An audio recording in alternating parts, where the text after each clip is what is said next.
A gente sabe que a maxila, mostra aqui na minha câmera superior, a minha maxila, a região vestibular, a minha tábua óssea, nessa região, ela é muito mais fina do que o palato. Então, de certa forma, a paraperióstica, que é quando a gente deposita o anestésico no ápice do dente para anestesiar a polpa daquele dente, funciona muito mais na maxila do que na mandíbula, por exemplo. Porque as corticais ósseas da maxila são muito mais finas do que da mandíbula. Então, se eu considerar a minha mandíbula posterior, por exemplo, onde a gente tem uma espessura óssea grande, vamos nessa câmera do detalhe aqui, se eu depositar meu anestésico aqui nessa região, ele não vai conseguir penetrar aqui nessa tábua óssea espessa e bloquear. Então, a gente vai ter que usar técnicas tronculares para anestesiar esses dentes.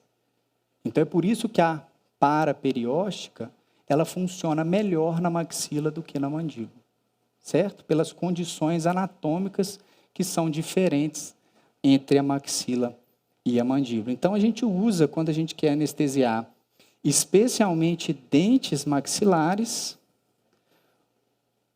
na grande maioria das vezes, dentes isolados ou dentes que estejam próximos uns dos outros ali.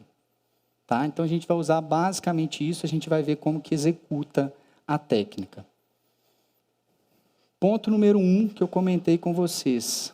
Isso aqui é fundamental em todas as técnicas anestésicas, mas pela paraperióstica ali, ela está muito relacionada ao ápice do dente, é extremamente comum encostar no periósteo. O periósteo dói demais. Então, a gente tem que evitar encostar com a agulha no periósteo, a gente vai passar ali com a agulha, penetrar a agulha na mucosa, 1, 2 milímetros, depositar o anestésico, a gente pode fazer até um botão anestésico antes de progredir com a técnica para trazer mais conforto para o paciente. Então, a gente usa aqui, basicamente como referência, a coroa do dente que a gente quer anestesiar e o ápice dele. Então, por exemplo, aqui, canino ou incisivo lateral superior, eu vou mais ou menos aqui na região do fundo do saco vestíbulo, próxima região do ápice do dente, e vou depositar o anestésico. Então, essa é a técnica paraperióstica. Colinha aqui para vocês, volume de injeção 0,6 ml, o que corresponde aí a aproximadamente 1/3 do volume anestésico, e vai anestesiar aí a polpa e a área da raiz daquele dente que a gente está querendo anestesiar especificamente. Então, se eu depositar o meu anestésico nessa região, pré-molar superior, eu vou anestesiar o dente e a mucosa vestibular aqui dessa região e o osso alveolar também. Certo? Pegando bem aí? Estão conseguindo acompanhar? Vamos dando um retorno aqui. Vamos falar agora especificamente sobre as técnicas maxilares, de anestesias para a maxila. Primeira técnica, e muito importante que a gente conheça, especialmente as estruturas anatômicas que são referências aqui para a gente, tá? Técnica do nervo alveolar superior posterior, ou NASP. O que ele inerva em relação a dentes? Terceiro, segundo molar superior, primeiro molar superior, exceto a raiz mesiovestibular. Essa vai ser inervada pelo nervo alveolar superior médio. Certo? Mas existem variações anatômicas e em muitos pacientes não tem o médio. E aí acaba que o nervo alveolar superior anterior supre essa raiz. Ok? Mas nós vamos chegar lá. Técnica anestésica. Vem comigo aqui, ó. Ponto de referência. Segundo molar superior e a prega mucovestibular acima dele. A gente tem essa prega aqui, a gente vai palpar a crista infrazigomática. Essa é uma grande referência para a gente. Por quê? Porque nessa técnica aqui, ó, o que eu preciso atingir? Deixa eu empurrar um pouquinho aqui para pegar a câmera superior também. Me avisa aí se está pegando, tá? A gente precisa bloquear o nervo alveolar superior posterior nas foraminas alveolares, que é uma região posterior da maxila, certo? Então, a gente pega o nosso segundo molar, primeiro molar como referência, e a gente entra com a agulha 45 graus em direção supero-posterior, lá em direção às foraminas.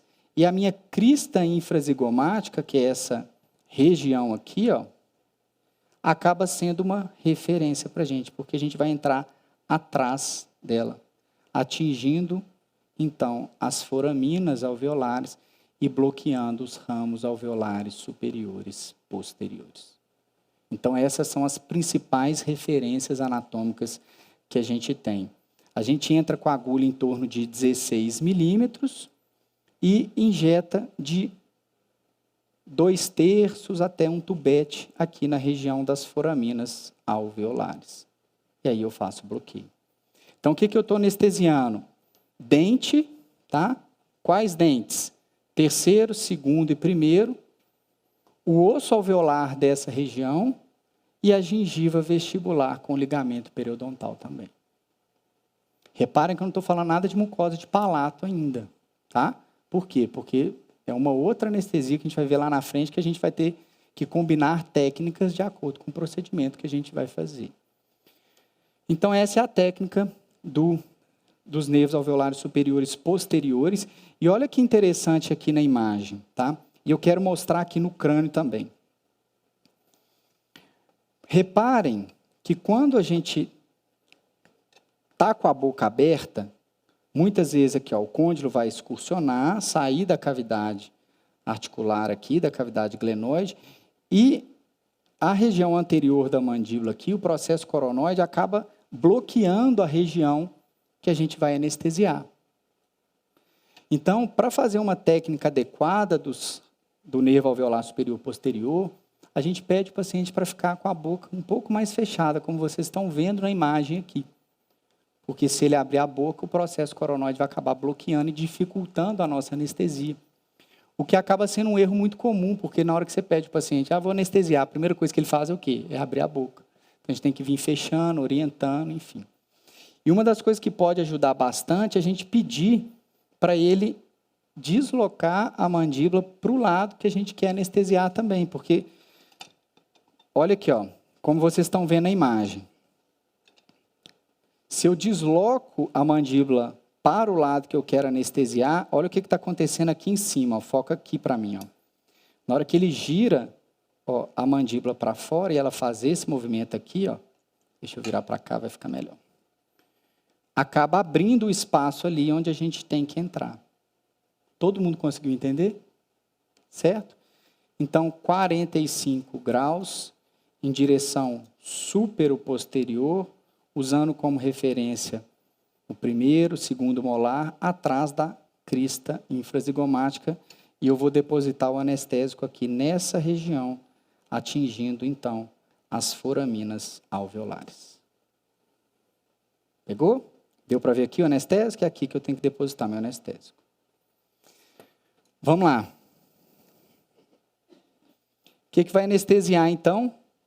Dentes, terceiro, segundo, parte do primeiro, que a gente viu que a raiz mesiovestibular aqui é pelo médio, pelo nervo alveolar superior médio, e anestesia também, bloqueia também, além do osso alveolar, a mucosa vestibular aqui dessa região. Então, bloqueio tudo isso aqui quando eu faço o bloqueio desse nervo.